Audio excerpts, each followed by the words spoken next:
Ya, selamat pagi, siang, ataupun malam semuanya. Perkenalkan saya Anggi Arthur, mewakili kelompok 3 yang beranggotakan Rivaldi Ragil, Fatar Alessandro, Ryan Aulia Rukmawan, dan Michelle Angelin Legiarto. Kami akan mempresentasikan ide kami untuk memecahkan masalah sampah makanan di Indonesia ini.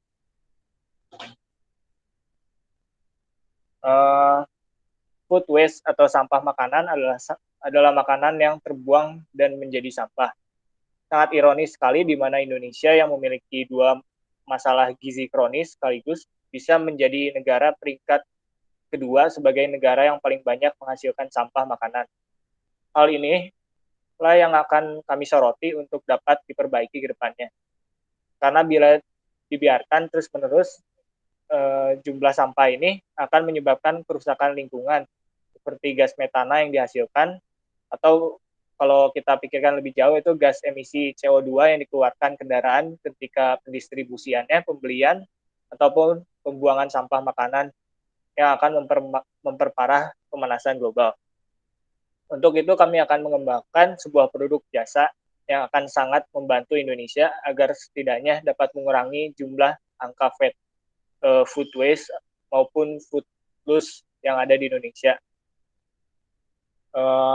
Pemecahan masalah ini kita menggunakan teknik 5 discovery skills. Yang pertama itu questioning. Questioning ini bisa kita praktekkan dengan memunculkan pertanyaan what is.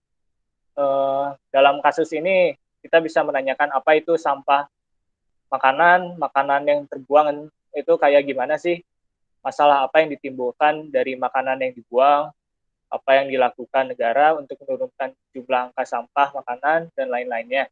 Terus ada what cause it. Kenapa ini bisa terjadi? Apa penyebab seseorang membuang makanannya? Apa yang akan terjadi ketika banyaknya sampah makanan? Apa sebab Indonesia menjadi negara dengan jumlah sampah makanan terbanyak kedua? Terus ada why. Mengapa hal ini bisa terjadi di Indonesia? Mengapa itu dipermasalahkan? Apa sampah makanan ini beneran berpengaruh besar terhadap lingkungan? Atau kenapa hal ini tidak mulai diselesaikan sejak dulu? Terus yang terakhir itu ada what if. Bagaimana jika Indonesia tidak peduli dengan masalahnya? Bagaimana jika masalah ini terselesaikan sepenuhnya? Atau bagaimana jika permasalahan ini tidak terselesaikan sama sekali? Uh, food, uh, sampah makanan ini sangat banyak karena biasanya banyak toko-toko makanan yang membuangnya ketika tidak laku. Hal ini disebabkan karena mereka tidak mau harganya turun atau terlihat tidak laku. Untuk itu saya menyarankan untuk membuat jasa atau bergerak dalam bidang social entrepreneur yang menawarkan jasa menyalurkan makanan layak konsumsi untuk masyarakat yang kurang mampu. Skemanya ini kita memberikan atau menyewakan jasa kami kepada perusahaan atau toko-toko tempat makan untuk menyalurkan makanannya kepada yang tidak mampu gitu. Ataupun yang lainnya kita meminta donasi dari misalnya kitabisa.com untuk mendapatkan dana untuk membeli makanan yang akan sengaja dibuang oleh toko tersebut supaya kita bisa ambil dan memberikannya kepada yang tidak mampu. Selanjutnya ada teknik observing yang akan dilanjutkan oleh teman saya.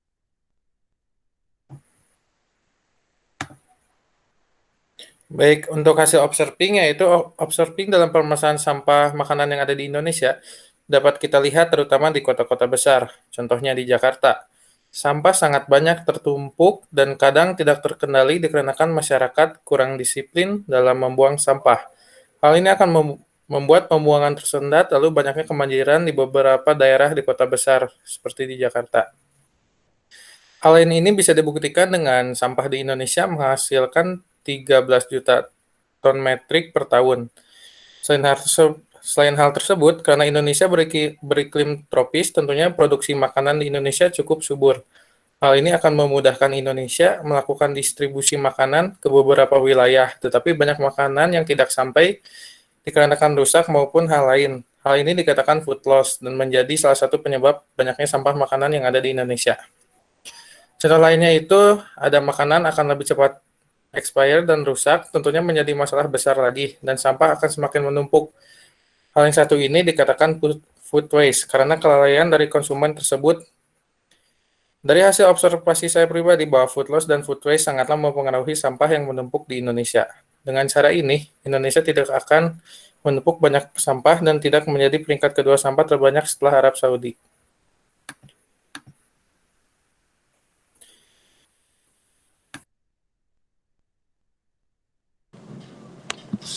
Selanjutnya, networking. Sampah makanan yang sangat banyak dapat merugikan ekonomi dari negara tersebut dan juga pencemaran lingkungan. Maka dari itu, sampah makanan harus dikurangi secara perlahan agar tidak ada yang dirugikan lagi. Adapun perusahaan atau organisasi yang sudah berjalan di Indonesia seperti IBCSD bersama dengan WEB, perusahaan ini berbasis voluntary agreement atau sukarela. IBCSD memiliki tujuan dalam menangani sampah makanan di Indonesia, seperti untuk merekrut bisnis paling signifikan dan berdampak bagi Indonesia, dan mengamankan komitmen terhadap tindakan pemborosan makanan.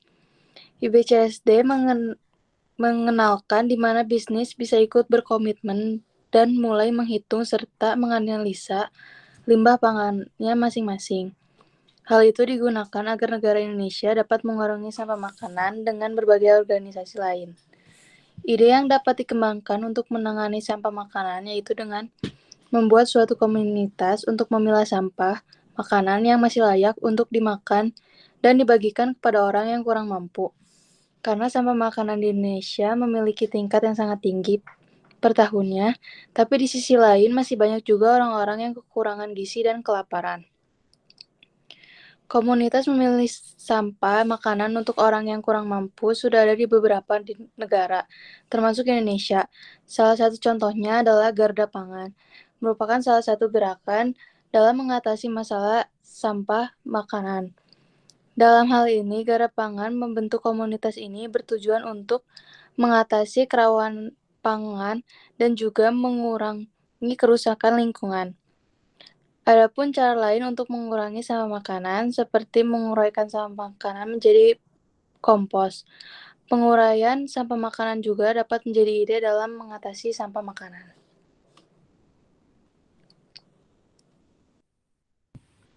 Selanjutnya ada experimenting. Experimenting di sini adalah merancang pengalaman-pengalaman interaktif dan memicu dengan jawaban-jawaban yang tidak biasa untuk melihat perspektif baru.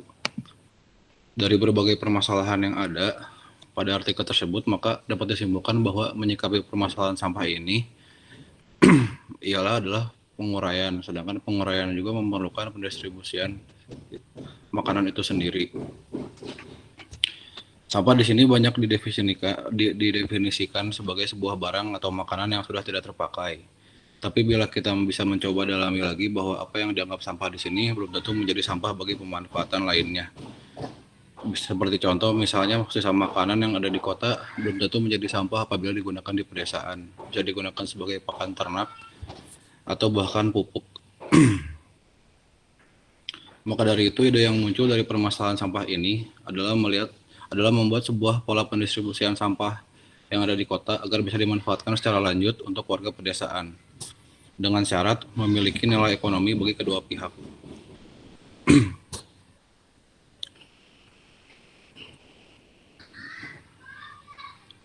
Berikut adalah langkah-langkah konkret untuk memulai eksperimen tersebut. Yang pertama adalah pendataan tempat yang berpotensi memiliki sampah makanan skala besar.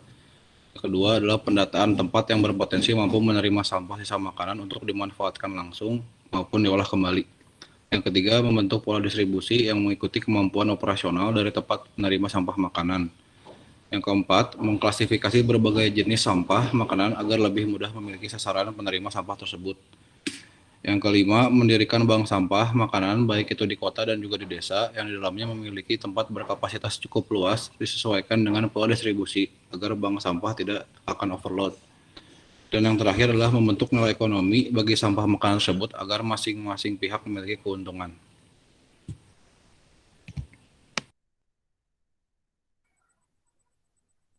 Selanjutnya, saya akan menjelaskan bagian associating. Atau keterampilan asosiasi merupakan kemampuan untuk mengkoneksikan sejumlah perspektif dari beragam ide-ide yang berbeda, yang nantinya menghasilkan atau membangun satu gagasan yang bersifat kreatif. Asosiasi sejatinya mengandalkan kemampuan untuk menggunakan kekayaan wawasan pada satu bidang dan kemudian mencoba mengaplikasikannya dalam bidang lain, yang bertujuan menghasilkan sebuah temuan atau ide yang inovatif. Sehingga hal tersebut dapat mendorong munculnya berbagai ide atau pemikiran yang dihasilkan menurut informasi.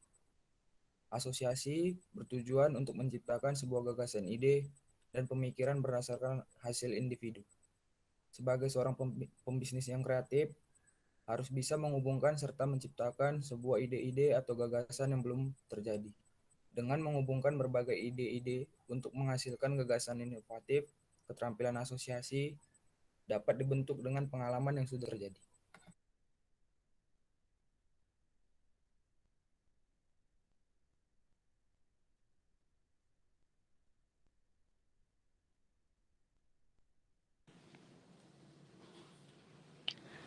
Inovasi ide-ide yang ditemukan. Setelah melakukan kelima teknik ini, kami berhasil menemukan ide-ide terbaik kami demi mengatasi permasalahan jumlah sampah makanan yang ada di Indonesia. Yang pertama, komunitas atau perusahaan kecil. Dalam menghadapi jumlah sampah makanan yang banyak ini, kami akan mendirikan perusahaan kecil atau kelompok komunitas secara sosial entrepreneur yang memberikan jasa penyaluran makanan dan minuman layak konsumsi untuk masyarakat yang kurang mampu.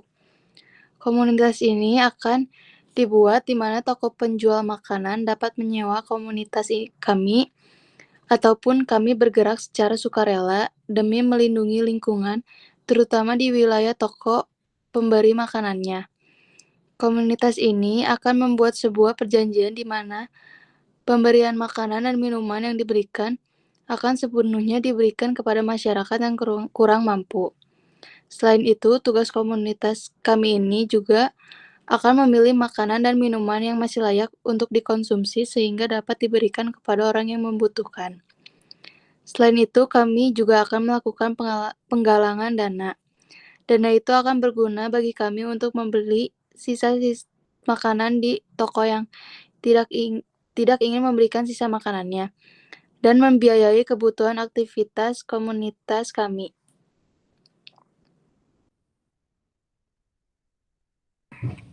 Yang kedua adalah pendistribusian sampah makanan menjadi kompos.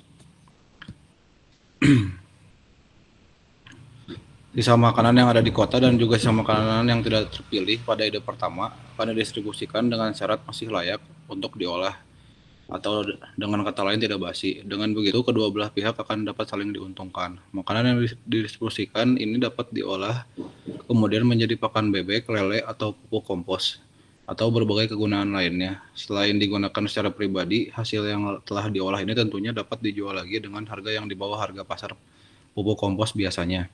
Diharapkan kedua belah pihak kota dan pedesaan dapat memiliki keuntungan masing-masing baik secara material maupun non-material.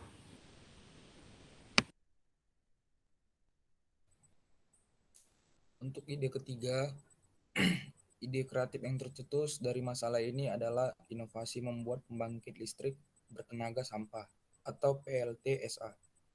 Hal ini akan dilakukan ketika jumlah dari sampah makanan yang ada melebihi kemampuan kita untuk dilakukan penyaluran kepada yang membutuhkan dan ke pedesaan. Pembangunan pembangkit listrik tenaga sampah ini dilihat dapat menjadi salah satu upaya yang baik dalam mengurangi jumlah produksi sampah dan mendapat keuntungan lain juga, yaitu tersedianya listrik. Buatan pembangkit listrik bertenaga sampah atau PLTSA ini juga dapat mengurangi pencemaran lingkungan akibat sampah makanan itu sendiri, maupun pencemaran yang diakibatkan pembangkit listrik konvensional biasanya. Biaya listrik juga pasti lebih rendah dari biaya listrik biasanya. Hal ini dikarenakan bahan bakunya yang didapatkan secara gratis.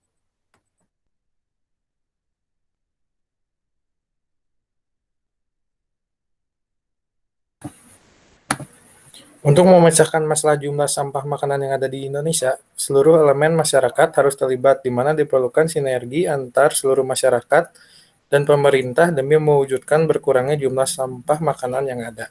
Sekian, terima kasih.